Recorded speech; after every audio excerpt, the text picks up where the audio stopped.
Alors, depuis lundi, je nous entretiens sur le grand thème tiré de Job 38, verset 33. Dieu qui pose la question à Job en lui disant: connais-tu les lois du ciel et réglementes-tu leur pouvoir sur la terre? Quand nous disons connais-tu les lois du ciel, une autre version a dit les lois des cieux, une autre version a dit les lois des ciels. Et nous avons déduit que lorsqu'on parle des lois des cieux, du ciel ou des ciels, on parle tout simplement du monde spirituel. Est-ce que c'est clair?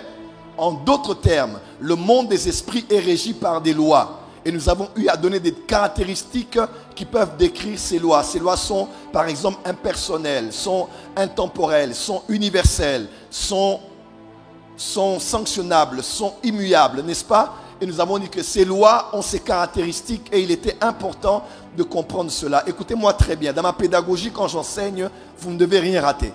Parce que je pose des bases étape par étape. En tout cas, si vous n'avez pas suivi, si vous avez bien suivi depuis lundi, vous allez comprendre très bien ma suite d'idées parce qu'en tant qu'enseignant, j'ai une pédagogie particulière pour faire comprendre certaines choses.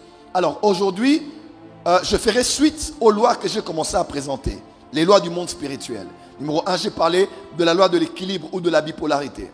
Numéro 2, j'ai parlé de la loi des échanges et des commerces. Qui a été béni par ce message? On a même vu clairement que le salut en Jésus-Christ était même un acte commercial, puisqu'il nous a rachetés, il nous a hexagorasés. Agora qui est le marché, agorazo qui est acheté au marché, et hexagorazo qui est acheté au marché et mettre hors de tout circuit commercial. Et nous, Église, le verbe que utilise Paul en parlant de nous avons été rachetés, ou le terme de la rédemption, il est utilisé hexagorazo. On l'a dans plusieurs versets du Nouveau Testament, notamment dans les épîtres, pour dire que Jésus était venu, il nous a achetés dans le marché, il nous a sortis hors de toutes des transactions commerciales. Ainsi, dans les derniers versets de 1 Corinthiens chapitre 6, l'apôtre Paul dit: glorifiez donc Dieu dans vos esprits et vos corps qui appartiennent tous deux à Dieu. Nous appartenons à Dieu parce qu'il nous a acquis au prix du sang de son Fils. Amen. Qui a été béni par le message? Alors, j'ai plusieurs lois que je vais enseigner toute la semaine, et j'ai aussi d'autres lois que je vais enseigner la dernière semaine, puisque j'aurai, je crois, lundi, mardi et mercredi. Lundi, mardi, et l'évêque Espérance Makadi prendra du mercredi jusqu'à ce qu'on puisse clôturer dimanche le 23 au Palais du Peuple. Donc je vais terminer avec deux lois majeures. Mais ce soir, j'estime que le message que j'enseigne ce soir, pour moi, c'est la loi la plus importante. Si vous comprenez cette loi, vous allez voir que toutes les autres lois ont un lien direct ou indirect avec cette loi. Cette loi, c'est la loi que j'appelle la loi des poids et des balances. Dis avec moi: la loi des poids et des balances. Dis avec moi très fort: la loi des poids et des balances. Si tu es un homme spirituel, une femme spirituelle, si tu veux influencer la terre par la connaissance des lois spirituelles, tu dois connaître, tu es apôtre, prophète, pasteur, docteur, évangéliste, tu es un saint dans le corps du Christ. Vous êtes un chef de l'État, vous êtes un ministre, un ambassadeur, une autorité quelque part établie sur une région. En tout cas, vous devez connaître cette loi. Vous êtes en contact avec quelqu'un qui est au pouvoir dans un pays ou dans un autre. S'il vous plaît, recommandez-lui cette vidéo parce que c'est une vidéo qui peut changer sa vie à jamais. La plupart de ceux qui sont politiques, qui sont analytiques, sont en train d'analyser la situation actuelle de la RDC. RDC, Rwanda, Burundi, Ouganda, Kenya, Afrique du Sud, Botswana, communauté internationale. Ceux qui n'évaluent cela que sur un plan purement politique peuvent déduire des choses tout à fait intelligentes et cohérentes. Parce qu'on se dit certainement, tel a fait ça parce que tel était derrière lui. Tel a fait ça parce que tel était derrière lui. À vrai dire, nous tous ici, personne ne peut dire, il peut interpréter à 100% ce qui se passe à l'Est. On va être honnête avec vous. Personne, même pas ceux du gouvernement, peuvent interpréter à 100% précisément tout ce qui se passe à l'Est. Mais quand vous devenez un homme spirituel et que vous connaissez le monde des esprits, vous allez interpréter cela de manière spirituelle. Parce que croyez-moi, tout ce qui se passe dans les nations, tout ce qui se passe dans le sort des chefs d'État, qu'ils montent, qu'ils tombent, qu'ils soient remplacés par un coup d'État ou par autre chose, Tout ce qui arrive, comme dans l'histoire de Daniel, avec ce roi qui a chuté pendant 7 ans, qui a été restauré après, avec ce roi qui a eu une sentence, la même nuit, il était mort. Quand quelque chose arrive à un chef d'État, à des chefs d'État, à des chefs de guerre, à des nations, à des régions, croyez-moi, il y a plus que l'analytique et le prophétique, il y a le spirituel qu'il faut regarder, il y a le prophétique. Ce soir, mon message va t'emmener à une autre dimension de comment tu vois la vie. Mon message va t'emmener à une autre dimension de comment on doit considérer ce qui se passe dans la RDC. Les enjeux sont bien au-delà de la communauté internationale, de la Cour pénale internationale ou bien du conseil de sécurité des Nations Unies. Il n'y a pas que ce regroupement de personnes qui se mettent ensemble et qui doivent dire oui ou non pour la RDC. Il y a des conseils qui sont plus haut placés que ça. Il y a des structures qui sont plus élevées que ça. Il y a des assemblées qui délibèrent, qui sont plus élevées que ceux que l'on voit. Voilà pourquoi, des fois je pleure. Mais Dieu nous fera grâce. Et je ne pense pas qu'on est les seuls. Il y a 7000 que Dieu a gardés ou qu'il a déjà envoyés. La plupart de nos autorités politiques écoutent beaucoup des prophètes, mais écoutent moins les hommes spirituels. Beaucoup de nos politiques écoutent beaucoup les prophètes, c'est bien. Mais ils écoutent très peu les hommes spirituels. Lorsque un prophète est un homme spirituel, il y a un avantage. Parce que non seulement il voit dans le monde spirituel, mais il peut lire les choses telles qu'elles sont exactement dans le monde des esprits. Rien n'arrive pour rien. Rien. Nothing just happened, comme on dit en anglais. Rien n'arrive pour rien. Donc, ce qui arrive à l'Est, ça n'arrive pas parce que quelqu'un s'est levé, il a dit qu'il a pris Goma selon lui, et il a fait un meeting, et puis rien n'arrive pour rien. Au-delà des enjeux géopolitiques, minières, ou de domination, ou tribales, ou autres, il y a des choses plus élevées dans le monde des esprits qu'il faut connaître. Voilà pourquoi, pendant des années, Dieu m'a fait grâce de me susciter comme prophète. Je ne suis pas le seul, il y en a plusieurs. Mais Dieu m'a fait la grâce, avec humilité, d'avoir des lumières dans ma génération. Et de comprendre les choses très rapidement. Il y a des choses que j'ai enseignées 10 ans, 20 ans qu'on n'a pas compris. Mais aujourd'hui, on est en train de comprendre. Et ces choses que j'enseigne cette semaine, je les ai eues surtout à l'époque de Covid, quand je priais. L'ange du Seigneur était à mes côtés et il m'enseignait ce que je suis en train de vous enseigner. Parce que Dieu donne encore des lumières à ses serviteurs. Que Dieu te donne des lumières. Et ce que j'enseigne, ce n'est pas mariage, voyage. Ce que j'enseigne, c'est ce qu'il y a derrière, ce que tu ne vois pas. Et ma prière est qu'à la fin de cette Hanouka, tu grandis spirituellement. Alors, tu n'as pas dit Amen. Quand tu comprends les choses spirituellement, quand tu montes encore en esprit, et que par la grâce de Dieu, en étant en contact avec les lois et leur obéissance, que tu orientes ta vie et la vie de plusieurs dans la volonté parfaite de Dieu pour eux. Je peux commencer maintenant? Est-ce que je peux commencer? Est-ce que je peux commencer? Je reviens à ce que j'ai dit hier et j'avance. Pour comprendre le monde des esprits, il faut comprendre 3 sphères. La sphère judiciaire, la sphère politique et la sphère économique ou commerciale. Quelqu'un avait suivi cela? Pour comprendre le monde spirituel, il faut comprendre ça. C'est le monde des pouvoirs, des trônes. C'est le monde des commerces, des échanges, des transactions. C'est même le monde aussi qu'on appelle le monde des juges, le monde judiciaire ou juridique. Amen. Par exemple, quand on parle de prééminence, nous connaissons bien le texte du droit d'aînesse avec Ésaü, Jacob, son père et sa mère. Qu'est-ce qui s'était passé pour que l'on ravisse à Ésaü son droit d'aînesse? C'était un troc, c'était un échange, c'était une vente. On dit c'est par ça qu'il a vendu son droit d'aînesse. En matière de prééminence, il y a toujours une histoire d'achat et de vente, conscient ou inconsciemment. Le monde spirituel, pour le comprendre, il faut comprendre le monde politique, gouvernemental, judiciaire avec la loi, mais aussi le monde commercial. Maintenant, aujourd'hui, je vais plus aller dans le monde des trônes et le monde juridique. Ça fait quelques années, j'ai fait un rêve. Mais je sais que ce n'était pas un rêve. On m'avait convoqué.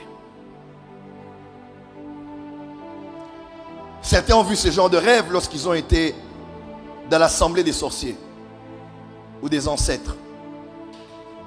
Moi, j'ai fait ce songe parce que je savais que j'avais enfreint certaines règles, certains interdits. Et je me suis retrouvé devant un tribunal. Il y avait des trônes autour et des hommes qui étaient des juges. De ce qui se passait là, ma conscience dans la vision est arrivée à la fin.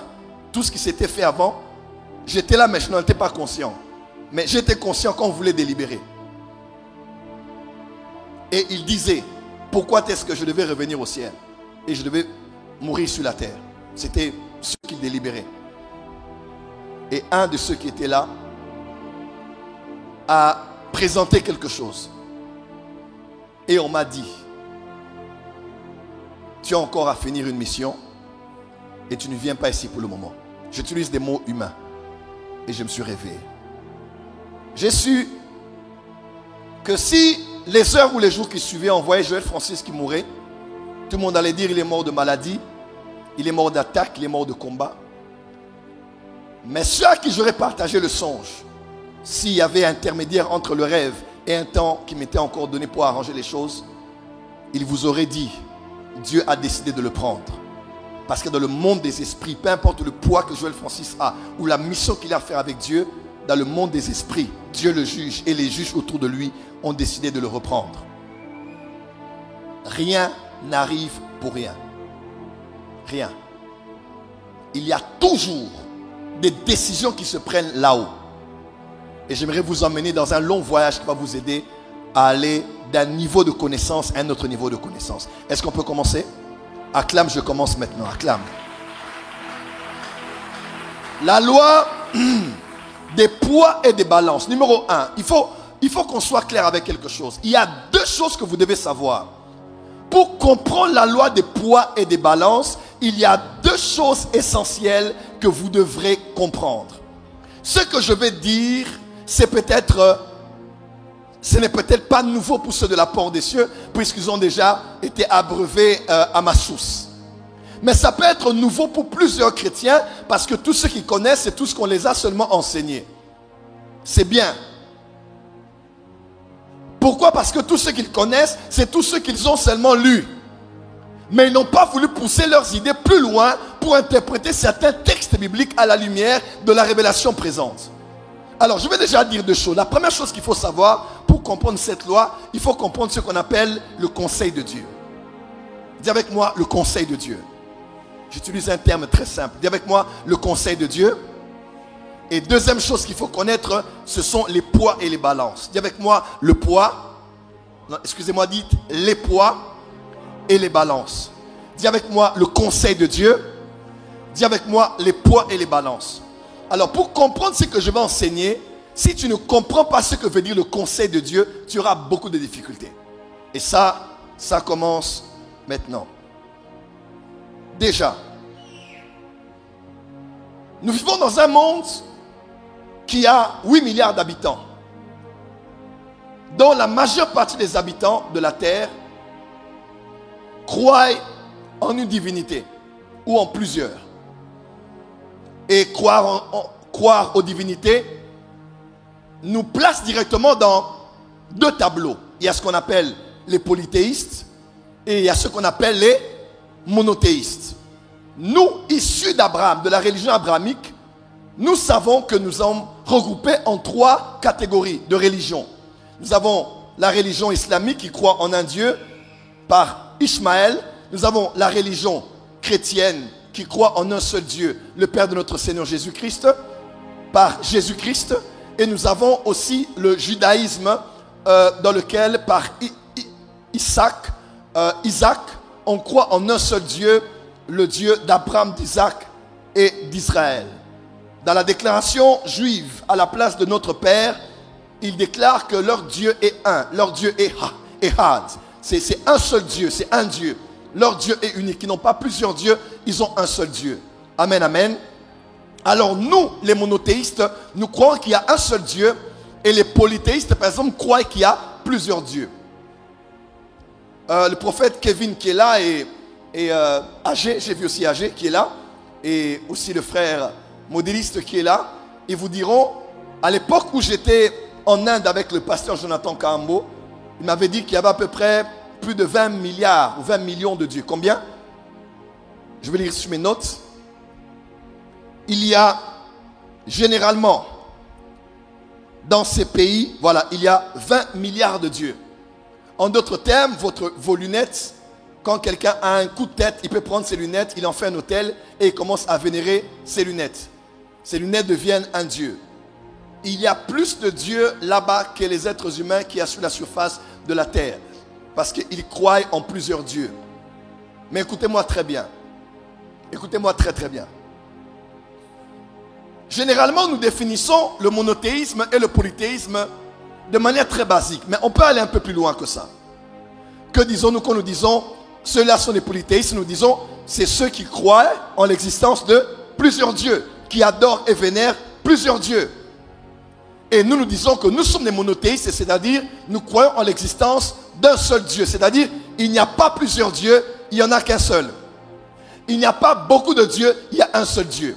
Les autres dieux là n'existent pas, c'est un mensonge, c'est de la foutaise. Il n'y a qu'un seul Dieu et ce Dieu là, il s'appelle, c'est notre Dieu, le Père de notre Seigneur Jésus-Christ, le Dieu trinitaire, Père, Fils et Saint-Esprit. Et nous définissons généralement les choses comme ça. Et pourtant, la vérité est à moitié. Écoutez-moi très bien. Le monothéisme, quand on va en profondeur de la Bible, prophète Philippe, ce n'est pas le fait de croire en l'existence d'un seul Dieu. Le véritable monothéisme en profondeur de la Bible croit qu'il y a plusieurs dieux.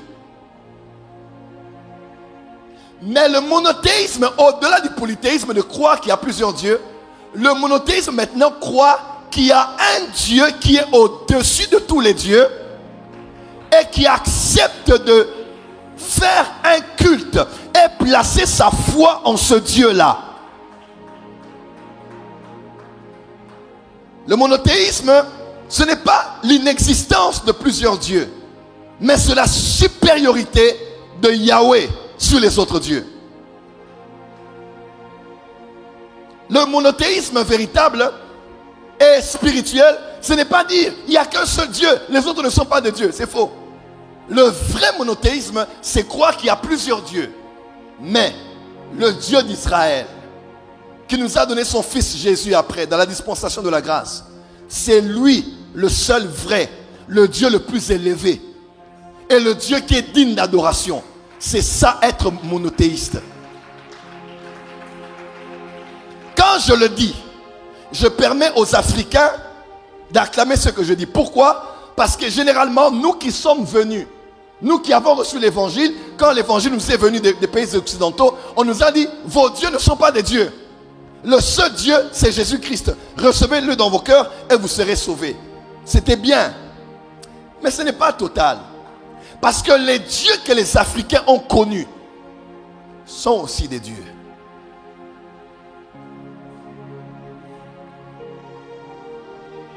Depuis la nuit des temps, écoutez-moi, depuis la nuit des temps, allez dans toutes les religions.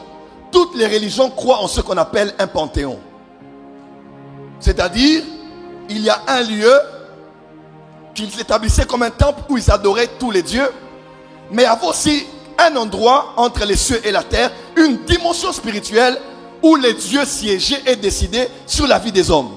Il y avait un Dieu supérieur et plusieurs différents dieux autour de lui qui étaient à la tête d'une des régions ou d'une des sphères de la terre. Le Dieu de la pêche, le Dieu de la guerre, le Dieu des rivières, le Dieu des eaux, le Dieu des planètes, le Dieu de ceci, le Dieu de cela. Que ce soit chez les Égyptiens, chez les Romains, chez les Grecs, même nous ici en Afrique, on sait qu'il y a un Dieu suprême et il y a beaucoup d'autres dieux autour de lui.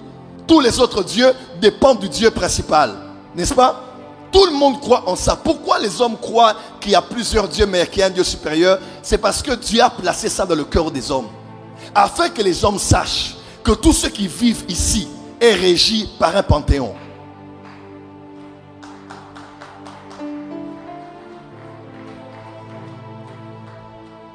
Ça va aller. Dis à ton voisin courage. Je vous donne les versets. Psaume 86, versets 8 à 9. Nul n'est comme toi parmi les dieux, Seigneur, et rien ne ressemble à tes œuvres. Toutes les nations que tu as faites viendront se prosterner devant toi, Seigneur, et te rendre gloire à ton nom. Exode 15, verset 11. Qui est comme toi parmi les dieux? Donc, Moïse sait qu'il y a des dieux. Et il dit, ô Éternel, qui comme toi, magnifique en sainteté, digne de louange, opérant des signes. Psaume 136, verset 2. Louez le Dieu des cieux. Excusez-moi. Louez le Dieu des dieux, car sa miséricorde dure à toujours. Psaume 97, 7 à 9. Ils sont confondus, tous ceux qui servent les images, qui se font gloire des idoles. Tous les dieux se prosternent devant lui. Tous les dieux se prosternent devant lui. Car toi, Éternel, tu es le très haut sous toute la terre. Tu es souverainement élevé au-dessus de tous les dieux. Le monothéisme, ce n'est pas nier qu'il y a d'autres dieux, mais c'est d'accepter que le Dieu des cieux, c'est notre Dieu et il est élevé au-dessus de tous les dieux. Psaume 96, verset 4. Car l'Éternel est grand et digne de louange. Il est redoutable par-dessus tous les dieux. 1 Corinthiens 8, verset 5. Peut-être que vous direz, c'est l'ancienne alliance. 1 Corinthiens 8, verset 5. Car s'il est des êtres qui sont appelés Dieu, soit dans le ciel, soit sur la terre, comme il existe réellement plusieurs dieux et plusieurs seigneurs. L'apôtre Paul ne nie pas qu'il existe des seigneurs et qu'il existe plusieurs dieux. Oui, il n'y a pas que Dieu qui existe. Notre Dieu, nous l'appelons le Dieu des dieux. Parce que nous avons décidé de l'adorer, car nous savons que c'est lui qui est élevé au-dessus de tous les dieux. Mais nous ne nions pas le fait que nous savons sur cette terre qu'il existe aussi des dieux. Sinon on n'appellerait pas le Dieu des dieux. La première fois que cette histoire des dieux est sortie, c'était dans l'histoire de l'échange commercial entre Satan, dans le serpent, et la femme. Genèse 3, verset 4 à 5. C'est grave ce que Lucifer dit ici. Il dit, car alors le serpent dit à la femme, vous ne mourrez point, mais Dieu sait, le jour où vous en mangerez, vos yeux s'ouvriront et vous serez comme des dieux, connaissant le bien et le mal. Satan n'a jamais dit à la femme, vous allez être comme Dieu. Il a dit, vous allez être comme des dieux. Il n'a pas menti. Parce que Satan qui a vécu avant Adam et Ève, de la civilisation pré-adamique, avait la conscience qu'il existe des dieux. Et que si la femme et l'homme mangent, ils vont être dans le standard de ce que sont les dieux. Dis à ton voisin, les dieux existent. Dis à ton voisin, les dieux existent. Dis avec moi, les dieux existent. Quand vous lisez Daniel, chapitre 3, verset 25, on dit, il reprit et dit, eh bien, je vois 4 hommes sans lien qui marchent au milieu du feu et qui n'ont point de mal. Et la figure du 4e ressemble à celle d'un fils des dieux. À celle d'un fils de Dieu. Oh, les évangéliques de ma génération disent toujours, Jésus-Christ est le pain de vie, Jésus-Christ est la manne cachée, Jésus-Christ est la 4e personne de la fournaise ardente. C'est faux. Celui que les hommes ont vu de la fournaise ardente, qui était le 4e, n'était pas le fils de Dieu.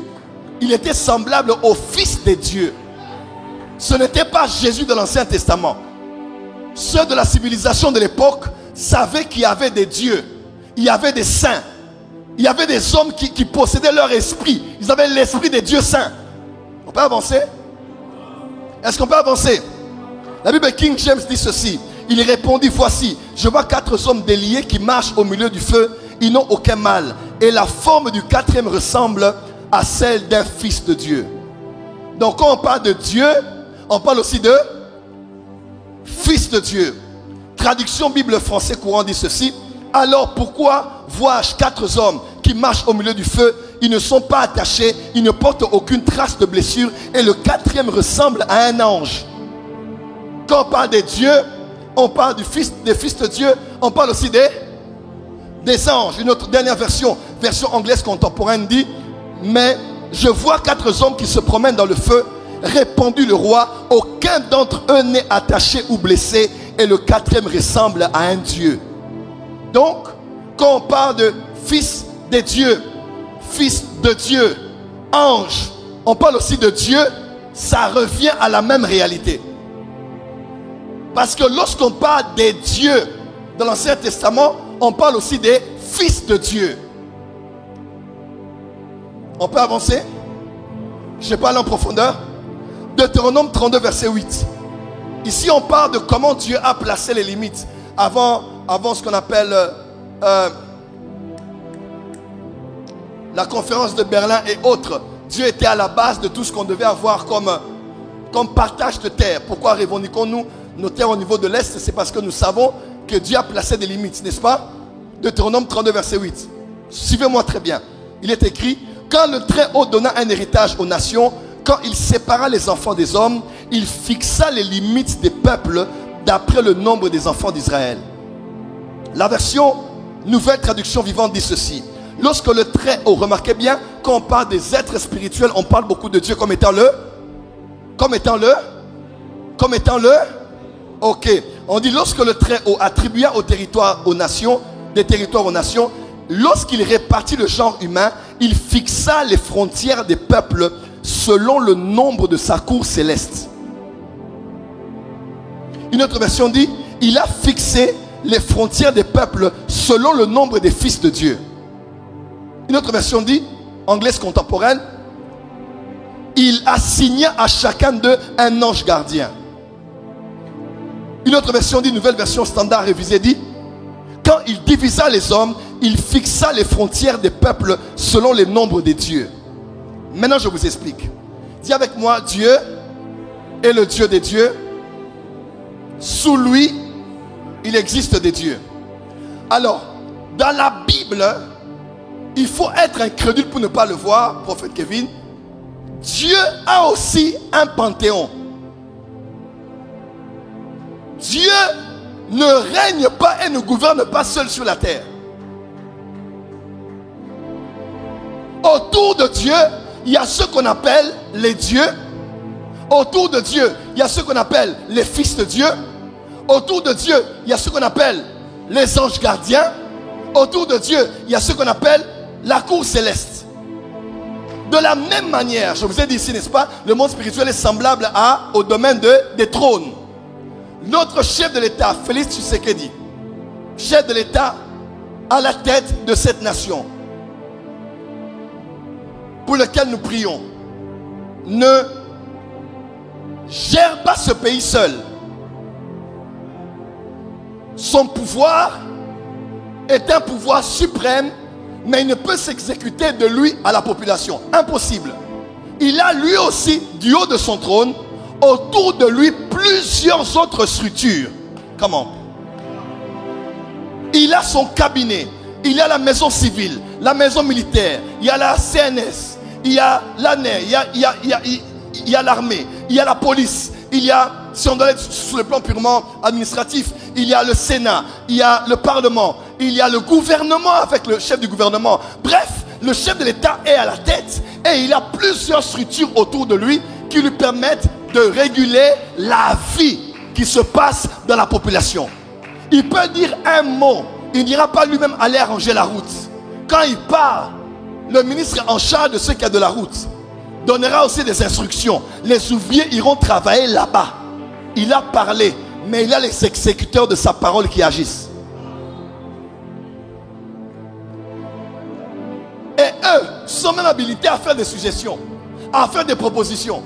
Il a le dernier mot, mais il a des structures autour de lui qui gèrent la nation avec lui. Je sais que ça ne passe pas dans la tête de beaucoup de chrétiens, mais la Bible est claire à ce sujet.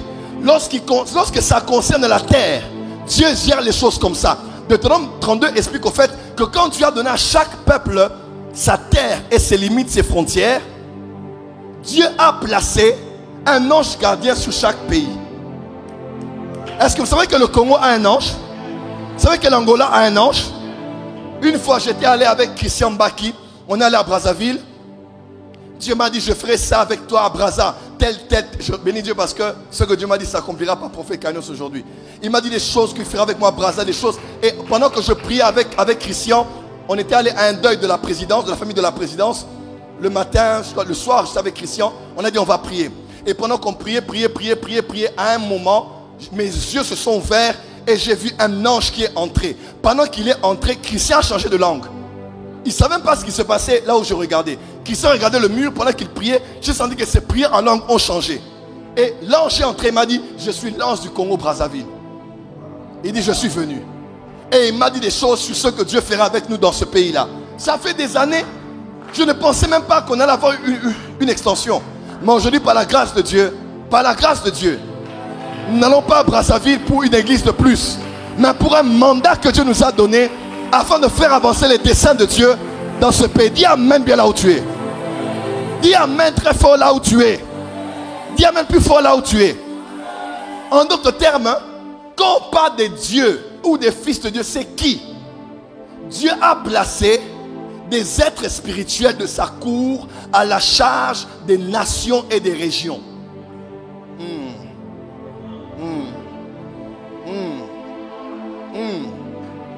Job chapitre 1, lorsque Dieu était assis sur son trône et que les fils de Dieu venaient devant lui, pourquoi? Je ne sais pas, mais bizarrement, Satan est entré aussi parmi les fils de Dieu et Dieu lui a dit, tu viens d'où? Il dit, je viens de la terre. Parce que le moment où Dieu rassemble ses fils autour de lui, c'est pour traiter des affaires de la terre. Ça commence à venir. C'est pour traiter des affaires de la terre. Traiter des affaires de la terre. Traiter des affaires de la terre. Traiter des affaires de la terre. Donc Dieu est Dieu du haut de son trône, mais il a tout un gouvernement autour de lui qui gère avec lui les affaires de la terre. Il y a un roi qui avait épousé une femme perverse. La femme a été jugée par la puissance de Dieu. Le mari était resté encore là dans ses derniers jours. Il appelle Josaphat, le roi du royaume du sud. Il dit, mon frère, on va aller en guerre avec toi. Il dit, d'accord mon cher, on va aller. Ils ont fait mettre leur trône. Ils se sont mis sur les trônes. Josaphat a dit, on va aller en guerre, c'est bien, mais moi je crains Dieu. Moi je crois au prophète. Y a-t-il un prophète ici chez qui on peut écouter Dieu? Il dit, d'accord. Et on fait venir plusieurs prophètes qui viennent. Et tous disent que le roi va aller à la guerre qui avait lieu le lendemain et qu'il allait vaincre. Et puis, le roi dit, non, certainement, il faut que... Josaphat dit, est-ce qu'il n'y a pas un autre prophète? Il dit, oui, il y a un même qui ne dit jamais des bonnes choses. On fait appeler Michel, vous vous rappelez? Michel vient. Michel prophétise. Michel aussi dit, roi, tu pars, tu vas vaincre, tu vas gagner. Et le roi dit, hé, toi, tais-toi. Arrête de me mentir. Dis-moi la vérité. Qu'est-ce qui va arriver sur le champ de bataille? Et Michel parle de la transe qu'il avait eue. Parle de la vision qu'il avait dit. Oh roi, voilà ce que j'ai vu. Dans le monde des esprits, j'ai vu l'Éternel des armées assis sur son trône. Il est assis sur son trône et l'armée des cieux l'environnait. Et il avait décidé de mettre fin au règne d'Akab, qui avait fait tuer Naboth, qui avait par sa femme amené la perversion et l'apostasie en Israël. Les esprits commençaient à parler. Puis Michel a dit, j'ai vu un esprit qui est sorti parmi les esprits. Et a dit, moi, je vais descendre là-bas et je vais devenir un esprit de mensonge dans la bouche des prophètes. En d'autres termes, la vision que Michel a eu lieu avant que les prophètes ne soient invités et qu'ils n'aient prophétisé. Quand les prophètes prophétisaient, l'esprit de mensonge était déjà venu. Ils pensaient prophétiser par Dieu, mais ils prophétisaient par un esprit qui avait été métamorphosé et qui venait du conseil d'Élohim.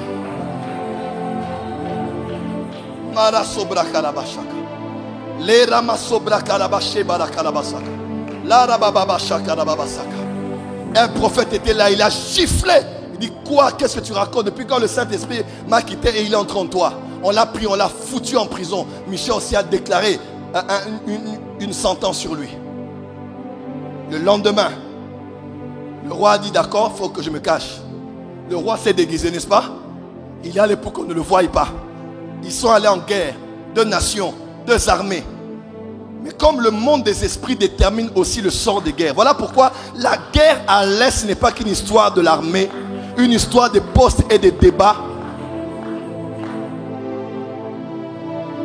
L'histoire de l'Est doit être traitée par des hommes spirituels. Nous, en Afrique, je vous aurais même dit, allez parler aux anciens. Ils vont vous redonner le pays.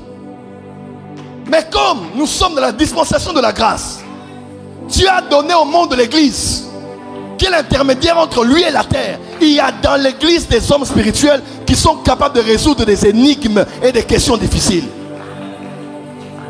Le monde de la politique, c'est le monde des balances. Je crois que nous prions. Je crois que Dieu va agir. Mais en tant qu'homme spirituel, ça je sais que quand je vous dis ça, je vous parle par la foi pour vous encourager. Mais en tant qu'homme spirituel, je sais aussi que si notre chef ne fait pas certaines choses, si l'armée ne fait pas certaines choses, si le gouvernement ne fait pas certaines choses, on va passer à côté et on va pleurer dans ce pays.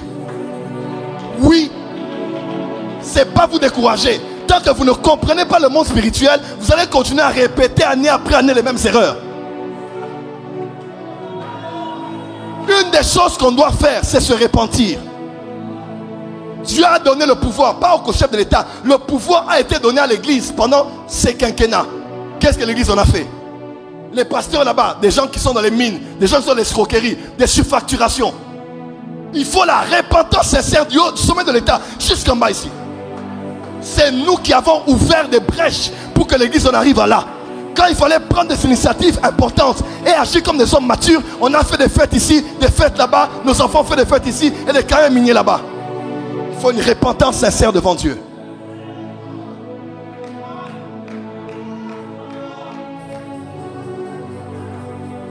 Tu roules, tu prends une autre bande, sens unique. À Kinshasa, on t'arrête peut-être pas, mais tu vas faire ça. En Afrique du Sud, on t'arrête et tu as des amendes. Tout ce que l'on peut faire n'est pas censuré en fonction aussi de quel régime dans lequel on est. Quand vous voulez conduire votre pays comme vous le voulez, Dieu aussi vous fera faire des choses. Mais quand vous dites on donne cette nation à Dieu, alors s'il vous plaît, vous avez créé un autre régime. Vous devez faire les choses comme Dieu le veut. Oh! Qui a déjà vu quelqu'un qui donne l'offrande dans le panier, après qui dit donnez-moi encore l'argent là, je vais faire ce que je vais faire avec. Vous avez donné le Congo à Dieu, laissez Dieu régner dans ce pays, la justice et l'équité. Mais un pays où on arrête des personnes impunément, un pays où on met dans des cachots des gens 3 ans, 4 ans, 5 ans sans qu'ils n'aient fait un délit, où on tue des gens, où on traite injustement les gens parce qu'on est au pouvoir. Vous voulez que Dieu fasse quoi? Il va vous humilier en public. Dieu est un feu dévorant. C'est valable pour moi ou pour nous tous qui sommes ici.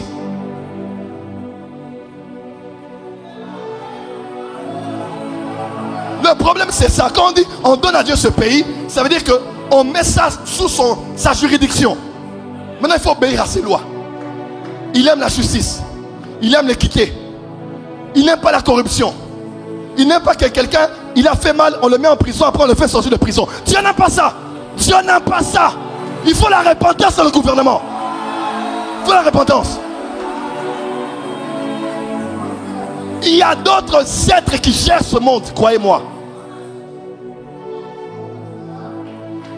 On doit s'humilier.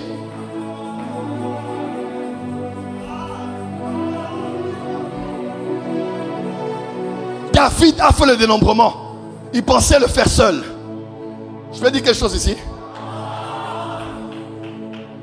Il y a 3 entités qui représentent un peuple.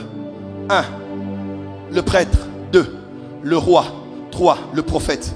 Un prophète a la capacité de parler à Dieu pour le peuple. Un roi représente le peuple devant Dieu, devant le peuple devant Dieu. Un sacrificateur, c'est d'ailleurs même lui qui est le principal. Son travail, c'est d'amener le peuple devant Dieu. Écoutez-moi très bien. Les péchés d'un roi sont pires que les péchés d'un prophète. Dans la Bible, quand un prophète a péché, il a subi les conséquences. Mais quand un roi a péché, tout le peuple a été dérouté. Tu n'as pas entendu ce que j'ai dit.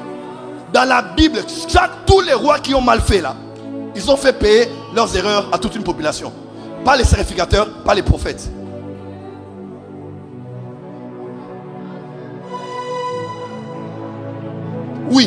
Dieu nous secoue dans cette histoire de l'Est, Dieu maintenant nous donne la paix. Nous, on se connaît les Congolais. Hein? Quand on souffre là, c'est là qu'on pleure, qu'on poste. Mais quand la guerre est finie, on va revenir à nos anciennes voies. Si on a voulu donner ce pays à Jésus, obéissons à Jésus jusqu'à la fin.